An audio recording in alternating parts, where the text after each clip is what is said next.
Hello hi welcome नमस्ते, मेरा नाम ऋतिक और हम फिर से बात करने वाले हैं एक और इंटरेस्टिंग कंसेप्ट के ऊपर। तो ये वीडियो उन बच्चों के लिए मोस्ट इंपोर्टेंट होने वाली है जिनके पास सब्जेक्ट है सेमेस्टर 2 में इंट्रोडक्टरी मैक्रो इकोनॉमिक्स। तो चलिए शुरू करते हैं आज की वीडियो, जहां पे हम बात करेंगे 3 सेक्टरल इकोनॉमी के ऊपर। और इस कंप्लीट सीरीज के नोट्स बन चुके हैं। जिन बच्चों को नोट्स परचेज करने हैं वो इस नंबर पे जाए 9667836336 यहां जाके नोट्स ले सकते हैं। अब आते हैं कंसेप्ट के ऊपर। तो हमारा कंसेप्ट है the circular flow in a 3 sectoral model, यानी कि जब हमारे इकोनॉमी में 3 सेक्टर इन्वॉल्व हो जाएंगे तो उस टाइम हमारी इकोनॉमी कैसी होगी वो हम समझेंगे आज की वीडियो के अंदर। हमने प्रीवियस वीडियो में देखा था जब हमारी इकोनॉमी में 2 सेक्टर थे, प्रोड्यूसर और कंज्यूमर, तब हमारी इकोनॉमी में क्या इफेक्ट पड़ रहा था और कैसे ट्रांजैक्शंस हो रही थी और कैसे सर्कुलर फ्लो ऑफ इनकम काम कर रहा था। लेकिन आज हम बात करेंगे जब 3 सेक्टर होंगे इकोनॉमी के अंदर, और ये एक रियलिस्टिक मार्केट इकोनॉमी है, क्योंकि 2 सेक्टर एग्जिस्ट करना एक रियलिस्टिक मार्केट इकोनॉमी नहीं होती है। जब मार्केट में 3 सेक्टर हो, यानी कि जब एडमिनिस्ट्रेशन भी हो, गवर्नमेंट का कुछ ना कुछ रोल हो, तब हम उसे बोलते हैं 3 सेक्टर इकोनॉमी। यानी कि जब 3 सेक्टर कौन कौन से होंगे? कंज्यूमर, वो तो होता ही है किसी भी इकोनॉमी के अंदर, प्रोड्यूसर वो भी होंगे ही होंगे, और तीसरा होगा हमारा यहाँ पे गवर्नमेंट। अब आते हैं गवर्नमेंट का क्या रोल होता है वो समझेंगे अब इसमें। तो a 3 sector model a more realistic economy, तो ये हमारा क्या एक मोर रियलिस्टिक इकोनॉमी है as compare to 2 sector model. It reflects more accurately how real economies function, और ये दिखाता है कि कैसे एक रियल इकोनॉमीज काम करती है, फंक्शन प्रोवाइड करती है। इट इंक्लूड्स गवर्नमेंट, एक इसमें क्या इन्वॉल्व है? गवर्नमेंट इन्वॉल्व है, दूसरा सेंट्रल अथॉरिटी, और तीसरा which plays a important role in an economy. मतलब प्रोड्यूसर, कंज्यूमर और गवर्नमेंट जो हमारा तीसरा है, ठीक है, जो काफी इंपॉर्टेंट रोल प्ले करता है इस इकोनॉमी के अंदर। अब इसके फीचर समझते हैं। फीचर में क्या है? पहला फीचर है the economy is closed economy. ये इकोनॉमी भी क्लोज्ड इकोनॉमी है। हमने प्रीवियस इकोनॉमी देखी जहां पे हम कंज्यूमर और प्रोड्यूसर की बात कर रहे थे, वो भी एक क्लोज्ड इकोनॉमी ही थी। और ऐसा ये सिमिलरली ये भी क्लोज्ड इकोनॉमी ही है। ओपन इकोनॉमी पढ़ेंगे हम आने वाली वीडियो में पढ़ सकते हैं, क्योंकि उसमें एक पॉइंट और ऐड हो जाएगा, वो है फॉरेन कंट्रीज, यानी कि वहां पे 4 सेक्टर होंगे, government, consumer, producer and foreign countries. यानी कि जब हम इंपोर्ट एक्सपोर्ट शुरू कर देंगे तब उसे बोलते हैं ओपन इकोनॉमी। तो the economy is closed economy and does not trade with the rest of the world. क्यों?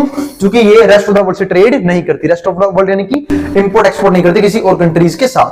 तो इकोनॉमी कंसिस्ट 3 सेक्टर्स, 3 सेक्टर होंगे। एक तो house hold, firms and the government. अब समझते हैं इसको। तो यहाँ पे 3 physical variables are included in the circular flow. 3 physical variables हैं। पहला डायरेक्ट टैक्सेस। जिनको नहीं पता भाई, टैक्सेस 2 तरह के होते हैं, डायरेक्ट और इनडायरेक्ट। जितने भी इनडायरेक्ट टैक्सेस थे वो खत्म कर दिए गए, उसकी जगह ला दिया है जीएसटी। जिनको नहीं पता एक बार पढ़ लेना इसके बारे में, आपको बस थोड़ा सा हिंट कर देता हूं। देखो, डायरेक्ट टैक्सेस का मतलब सिंपल सा ये होता है कि जिसके ऊपर टैक्स लगाया जाए वही भरे। जैसे मैं एग्जांपल देता हूं, इनकम टैक्स। इनकम टैक्स का मतलब क्या होता है कि भाई जिसकी इनकम है वही भरेगा। अब जिसकी जो बेरोजगार है तो इनकम टैक्स मांगेगी नहीं गवर्नमेंट। तो जिसकी इनकम उस एक ब्रैकेट स्लैब के अंदर आती है, मतलब एक टैक्स स्लैब के अंदर आती है, तो वही इनकम टैक्स भरेगा। सपोज करो कि अगर किसी की इनकम 10 लाख से ऊपर है, उसे 30% टैक्स देना, 30% टैक्स देना पड़ेगा उसे गवर्नमेंट को, ठीक है। लेकिन अगर मान लो किसी की इनकम ही नहीं हो तो इनकम टैक्स नहीं देगा। तो इनकम टैक्स एक तरह का होता है डायरेक्ट टैक्स, यानी कि जिस पे लगाया जाए वही भरेगा। लेकिन मैं कोई एग्जांपल देता हूं, जब कोई भी चीज खरीदने जाते हो, चाहे मैं मार्कर खरीदने गया, चाहे किसी भी तरह की गुड्स से किसी तरह की सर्विस कंज्यूम करते हो, उस पर ध्यान से देखना, बिल पे लिखा होता है जीएसटी चार्ज। अब जो जीएसटी टैक्स जो होता है हमारा, ये गुड्स एंड सर्विस टैक्स, ये क्यों लगाया जाता है? ये लगाया जाता है किनके ऊपर? प्रोड्यूसर्स के ऊपर, फर्म्स के ऊपर, बड़ी बड़ी कंपनीज के ऊपर। लेकिन वो करते क्या है? वो उस टैक्स को प्राइस में ऐड कर देते हैं। तो इसका मतलब क्या है कि कहीं ना कहीं वो टैक्स हमें ही भरना पड़ता है। इसको बोलते हैं इनडायरेक्ट टैक्स। फर्म ने क्या नाम है, गवर्नमेंट ने टैक्स लगाया था फर्म्स के ऊपर, लेकिन फर्म्स उसे प्राइस में ऐड कर देती है। तो लगा फर्म के ऊपर, लेकिन पे कौन कर रहा है? एक कंज्यूमर, ठीक है। तो जब कंज्यूमर पे करेगा तो क्या है हमारा ये इनडायरेक्ट टैक्स, जिस पे लगाया था वो नहीं भर रहे, बल्कि दूसरे लोग भर रहे हैं उस टैक्स को। तो इसको हम बोलते हैं इनडायरेक्ट टैक्स। तो उम्मीद है आपको पता लग गया डायरेक्ट टैक्स और इनडायरेक्ट टैक्स में क्या डिफरेंस होता है। तो यहाँ पे हमारे 3 वेरिएबल काम करते हैं। एक होता है डायरेक्ट टैक्स, यहाँ पे हम डायरेक्ट टैक्स की बात करेंगे। दूसरा government expenditure on goods and services. Government भी एक्सपेंडिचर करती है किसी चीज के ऊपर, गुड्स एंड सर्विसेज के ऊपर। आप लोग जानते हो कि गवर्नमेंट का काफी इंपॉर्टेंट रोल है सोशल वेलफेयर में। अगर गवर्नमेंट एक्सपेंडिचर ना करे, खासकर इंडिया जैसी कंट्री के अंदर, तो काफी गरीब लोग जो चीजों को परचेज नहीं कर पाते वो और ज्यादा परेशान हो जाएंगे। उसका एक मेन रीजन क्या है? देखो आप समझो, बेसिक फैसिलिटीज जो है, चाहे वो हेल्थ को लेके हो, तो गवर्नमेंट हॉस्पिटल पे खर्चा आता है, जो कौन करती है? गवर्नमेंट करती है। अब एजुकेशन, हेल्थ के अलावा एजुकेशन एक हमारी बेसिक नीड है, तो बेसिक नीड है एजुकेशन। तो एक सिंपल सी बात है, गवर्नमेंट खर्चा करती है गवर्नमेंट स्कूल्स के ऊपर, जहां पे गवर्नमेंट टीचर्स को हायर करते हैं, उनको सैलरी दी जाती है, ठीक है। तो इस चक्कर में होता क्या है कि गवर्नमेंट का इसमें भी खर्चा होता है, इसको हम क्या बोलते हैं, government expenditure on goods and services. इसके अलावा एक और समझते हैं, सबसे इंपॉर्टेंट चीज फूड, जो सबसे बेसिक नीड है किसी भी ह्यूमन बीइंग की, तो वो भी गवर्नमेंट प्रोवाइड करती है बीपीएल से नीचे वालों को, यानी कि बिलो पॉवर्टी लाइन से नीचे वालों को, वो भी किसके थ्रू, राशनिंग के थ्रू, वो भी फ्री में। तो ये कुछ चीजें हैं जो गवर्नमेंट प्ले करती है। तो government expenditure goods and services, लेकिन क्या गवर्नमेंट को चीजें फ्री में मिलती है? नहीं, गवर्नमेंट को चीजों को पैसे चुकाने पड़ते हैं, गवर्नमेंट को सैलरी देनी पड़ती है, डॉक्टर्स को जो उन्हें हायर किए गवर्नमेंट सेक्टर के लिए, टीचर्स को जो उन्हें हायर किया गवर्नमेंट उसके लिए। अगर मान लो अब ऐसे ही बहुत सारे लॉयर्स भी होते हैं जिन्हें क्या बोलते हैं, गवर्नमेंट लॉयर्स, सरकारी वकील, उनको भी पैसे गवर्नमेंट देती है। तो सारा पैसा कहां से आता है? टैक्स के थ्रू, जिसको हम बोलते हैं डायरेक्ट टैक्स, जो या तो कंज्यूमर्स पे करते हैं या फिर जो बिजनेसमैन पे करते हैं। तीसरा आता है हमारा ट्रांसफर पेमेंट्स। देखो पेमेंट दो तरह की होती है, एक होती है हमारी कह सकते हो आप एक्टिव पेमेंट, ठीक है, अरे होती है हमारी ट्रांसफर पेमेंट। अबे ट्रांसफर पेमेंट क्या होता है वो आपको समझाना चाहूंगा। देखो ट्रांसफर पेमेंट का मतलब होता है जिसके लिए आप कुछ भी काम ना करो आपको फिर भी पेमेंट मिल रही है, यानी कि आप काम नहीं भी कर रहे। जैसे कि मैं आपको एग्जांपल देता हूं, अब बहुत से लोगों को पेंशन मिलती है, जैसे मान चलो जिसे हम बोलते हैं ओल्ड एज पेंशन। अब कई लोग जो है 60 प्लस हो गई, उनके पास कोई भी सोर्स ऑफ इनकम नहीं है, तो गवर्नमेंट उन्हें पेंशन प्रोवाइड करती है, ओल्ड एज पेंशन। किसके थ्रू? ट्रांसफर पेमेंट के थ्रू। क्या कोई वो बूढ़े लोग कुछ काम कर रहे हैं गवर्नमेंट के लिए उस पेंशन के बदले? कुछ नहीं कर रहे। फॉर एग्जाम्पल आपको कर देता हूं, हमारी कंट्री में विडोज को पेंशन दिया जाता है कि जैसे कि अगर मान लो कि घर में कोई भी सोर्स ऑफ इनकम नहीं है, ठीक है, तो विडोज को पेंशन मिलती है। उम्मीद है विडो वर्ड का मतलब आपको पता होगा, ठीक है। तो विडोज को पेंशन मिलती है किस चीज के लिए? ताकि वो अपनी फैमिली को सर्वाइव कर सके। अगर उनकी फैमिली में किसी तरह का इनकम सोर्स नहीं है तो वो भी क्या है, ट्रांसफर पेमेंट। उनसे गवर्नमेंट कुछ नहीं मांगेगी उसके बदले। तो ये इसे बोलते हैं ट्रांसफर पेमेंट, यानी कि जब भी गवर्नमेंट कुछ ना कुछ दे, वो भी फ्री ऑफ कॉस्ट, उसको हम सबको क्या बोलते हैं, ट्रांसफर पेमेंट्स। इसके बाद हमारे पास क्या था, एक्टिव पेमेंट, जब भी हम काम करके पैसा कमाए उसको हम बोलते हैं एक्टिव पेमेंट। अब यहां समझते हैं, और कहीं ना कहीं पता है क्या होता है, कई बार ना हम भी ट्रांसफर पेमेंट लेते हैं, पता है कैसे? गिफ्ट्स की फॉर्म में। हमें भी गिफ्ट मिलते हैं ना बहुत सारे, जैसे हम किसी रिश्तेदार गए, ठीक है, और वहां से हमें कुछ पैसे मिल जाते हैं, हम तो मना करते हैं, मम्मी भी आगे दिखाती है दूर से ना कि बेटा पैसे नहीं लेने, ठीक है। और वही देखो जैसे आप पैसा लोगे उनसे, ठीक है, मतलब उन्होंने पैसा ले लिया, अब वो जल्दी पकड़ाते हैं, जेब में डाल दिया आपके, ठीक है, तो आप तो खुश हो थोड़ी देर के लिए, उस टाइम मम्मी आगे दिखाते, और जैसे ही आप उस घर से बाहर निकले, मम्मी बेटा तू क्या करेगा पैसे का, अभी तो छोटा बच्चा है ना, तो बहला फुसला के हमसे पैसा ले भी लेती है। आई बात समझ में? तो ये भी किस तरह का पेमेंट है, ट्रांसफर पेमेंट, जो हमें गिफ्ट के थ्रू मिलता है। अब आगे समझते हैं। तो तीसरा पॉइंट हमारा क्या आता है, द 3 मार्केट अंडर स्टडी यार, मतलब ये कुछ मार्केट स्टडीज हैं वो समझते हैं। पहला पॉइंट क्या है, द फैक्टर मार्केट्स। अब आता है हमारा फैक्टर मार्केट। फैक्टर मार्केट यानी कि जहां से हमें फैक्टर मिलते हैं, किसको फैक्टर? हमें थोड़ा, बिजनेसमैन को फैक्टर मिलते हैं, यानी कि factor production, land, labour, capital, entrepreneurship. दूसरा हमारा आता है द प्रोडक्ट मार्केट, जहां पे हम लोग प्रोडक्ट खरीदते या बेचते हैं। और सबसे इंपॉर्टेंट आता है हमारा फाइनेंशियल मार्केट। अभी फाइनेंशियल मार्केट का काम क्या है, जहां पे पैसों से रिलेटेड लेन देन हो। अब मान लो मैंने सेविंग्स करी, जो कि ट्रू सेक्टर में नहीं होती थी, लेकिन मान लो अब सबके सब ह्यूमन बीइंग है, सेविंग तो करते हैं, मैंने फ्यूचर के लिए सेविंग करी, तो अब मैं सेविंग कहां पे रखूंगा भाई? मुझे तो सेविंग बढ़ानी है ना, क्योंकि इन्फ्लेशन लगातार बढ़ती रहती है, और अगर मैंने सेविंग को ऐसे ही छोड़ दिया तो मेरे कहीं ना कहीं पैसे की कम होती रहेगी, तो हम सेविंग को इन्वेस्ट करते हैं, तो उसको हम कहा जाते हैं फाइनेंशियल मार्केट में। और अगर किसी को लोन की जरूरत है, कोई इमरजेंसी आ गई, किसी को लोन चाहिए, किसी एसेट के लिए, किसी बिजनेस को लोन चाहिए, तो भी कहा जाता है फाइनेंशियल मार्केट में। यानी किसे बोलते हैं, वो मार्केट जहां पे किसी एक का पैसा किसी दूसरे को दिया जाता है, ठीक है, इंटरेस्ट चार्ज करने के लिए, उसको हम क्या बोलते हैं, फाइनेंशियल मार्केट। इसमें बहुत सी चीजें आती हैं, चाहे वो हमारा इंश्योरेंस सेक्टर हो सकता है, चाहे वो हमारा बैंकिंग सेक्टर हो सकता है, चाहे वो हमारा स्टॉक मार्केट हो सकता है, तो सारे क्या है, फाइनेंशियल मार्केट के अंदर ही आते हैं। इसके बाद क्या है हमारे पास, किस दिन डीप में बात करेंगे इसके ऊपर, अब इतना जरूरत नहीं है उसके ऊपर बात करने की। फोर्थ हमारा क्या है, सेंट्रल अथॉरिटी गवर्नमेंट, यानी कि जो हमारा गवर्नमेंट है अफेक्ट्स सर्कुलर फ्लो। ये भी क्या करती है, सर्कुलर फ्लो को अफेक्ट करती है, बोथ बाय विड्रॉइंग इनकम, एक तो इनकम को विड्रॉ करके, फ्रॉम थ्रू टैक्सेस के थ्रू। जैसे मान लो गवर्नमेंट को लगता है कि पैसा ज्यादा हो गया है, तो एग्रीगेट डिमांड राइज कर रही है, प्राइस राइज करेगा, इन्फ्लेशन राइज करेगा, तो वो क्या कहते हैं, टैक्सेस बढ़ा देती है। अच्छा बहुत फालतू पैसा हो रहा है तुम लोगों के पास, टैक्सेस दो भर भर के, ठीक है, हम तुम्हारे लिए यूज करेंगे, तो गवर्नमेंट पैसा निकालने के लिए टैक्सेस को इंक्रीज कर देती है, तो टैक्सेस लेके उन्हें गवर्नमेंट ने पैसा निकाल लिया इकोनॉमी से, और infecting into through their spending, और अपनी स्पेंडिंग करके भी उसे कहीं ना कहीं अफेक्ट करती है।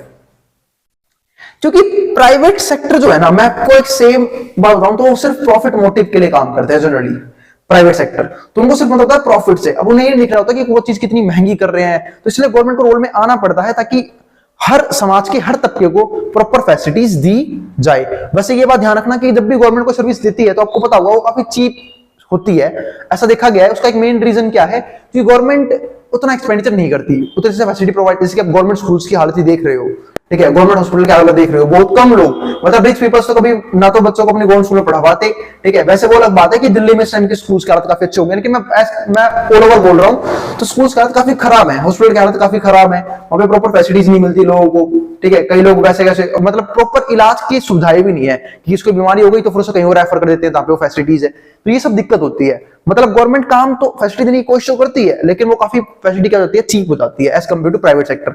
और वहीं आप प्राइवेट सेक्टर देखो तो वो प्रॉफिट मोटिव के लिए काम करता है, तो अपने जो सर्विसेज है उसको हाई रेट पे रखता है काफी ज्यादा। फॉर एग्जाम्पल अगर मैं कंपेयर ही करूं तो आप दिल्ली में डीटीसी का हाल देख लो और as compare to Delhi metro देख लो, कितनी अच्छी फैसिलिटी है दिल्ली मेट्रो की एज कम्पेयर टू डीटीसी। अब यहां पे समझो, तो ये हमारे पास क्या है, फैक्टर पेमेंट्स इनकम। अगर मैं फैक्टर पेमेंट इनकम मतलब ये हमारा है वो पूरा 3 सेक्टर सर्कुलर फ्लो, अब वो समझते हैं। तो फैक्टर पेमेंट की अगर बात करूं, फैक्टर पेमेंट इनकम, तो ये किसके पास गई, हाउस होल्ड के पास, ये गई हाउस होल्ड के पास, यानी इनकम किसके पास गई, हाउस होल्ड के पास। हाउस होल्ड से इसे क्या करते हैं, कंजप्शन। भाई हाउस होल्ड ने काम किया, उसको मतलब उसने अपने फैक्टर दी, फैक्टर ऑफ प्रोडक्शन दी, यानी कि उसने लैंड दिया, लेबर दिया, कैपिटल दिया, एंटरप्रेन्योरशिप दी, उसको उसने क्या मिला, पैसा मिला। अब पैसा मिला, बेचारा कंज्यूमर खुश हो गया, अरे भाई साहब आज तो सैलरी आ गई अकाउंट में, आज खर्चा करते हैं, तो खर्चा करने गए। अब खर्चा किसमें करेंगे, वो गुड्स और सर्विसेज में। अब इसके बदले उन्हें क्या मिलता है, अब देखो, तो अब ये जो गुड्स सर्विस जो खर्चा करते हैं वो क्या होता है, रिवेन्यू। किसके लिए, वो एक्सपेंडिचर तो है लेकिन किसके लिए, हाउस होल्ड के लिए, पर रिवेन्यू किसके लिए, वो फर्म्स के लिए। तो पैसा है फर्म्स के पास, ठीक है। अब फर्म्स को और अच्छे समझते हैं, अब कि तुमने फर्म हो गया और फिर फर्म जो है उस इनकम को वापस यूज करते हैं क्या देने में, फैक्टर पेमेंट देने में। तो फैक्टर पेमेंट ऑफ इनकम कहां से मिलती है, फर्म से। इसके बाद रोल समझते हैं गवर्नमेंट का क्या रोल है यहाँ पे। गवर्नमेंट का रोल समझे तो गवर्नमेंट 2 तरह काम करती है, एक तो ट्रांसफर पेमेंट, यानी कि कुछ लोग जिनके पास सोर्स ऑफ इनकम नहीं है उनकी हेल्प करना, ठीक है। कैसे, पेंशन वगैरह प्रोवाइड करके सब्सिडीज प्रोवाइड कर सकती है, ठीक है। तो बिना कुछ लिए जब हम किसी को भी पेमेंट देते हैं तो हम क्या बोलते हैं, ट्रांसफर पेमेंट, बिना कुछ काम वाम करवाए ट्रांसफर पेमेंट। तो ये हमारा क्या हो गया, यहाँ पे गवर्नमेंट ने किसको प्रोवाइड किया, हाउस होल्ड को। अब हाउस होल्ड यहाँ पे क्या कर रहा है, टैक्स दे रहा है, किसको, गवर्नमेंट को। क्योंकि क्या गवर्नमेंट के पास पैसा खुद का कमाया हुआ है क्या, नहीं, वो पैसा हमारे ही जेब से गया हुआ है टैक्स के थ्रू। तो टैक्सेस किसको मिलते हैं, गवर्नमेंट को मिलते हैं। अब गवर्नमेंट के फॉर्म से देखें तो गवर्नमेंट फॉर्म को क्या प्रोवाइड करती है, गवर्नमेंट परचेजेस। कई बार गवर्नमेंट खुद फॉर्म की चीजों को परचेज कर लेती है, ठीक है। जैसे कि बहुत सारे इक्विपमेंट होते हैं, बहुत सारी फैसिलिटीज होती हैं जो गवर्नमेंट प्राइवेट सेक्टर से एक्वायर करती है। अब फॉर्म्स इसको क्या देती है गवर्नमेंट को, बिजनेस टैक्सेस। भाई बिजनेस का जो टैक्स होता है कौन देता है, फॉर्म प्रोवाइड करता है। अब एक रोल आता है फाइनेंशियल मार्केट का। अब आते हैं 3 सेक्टर की रोल में, फाइनेंशियल मार्केट का क्या रोल है वो समझते हैं। अब एक हाउस होल्ड है, हाउस होल्ड क्या मतलब क्या बचती है, एक सेविंग, उसको हम बोलते हैं प्राइवेट सेविंग। कौन सी सेविंग, प्राइवेट सेविंग।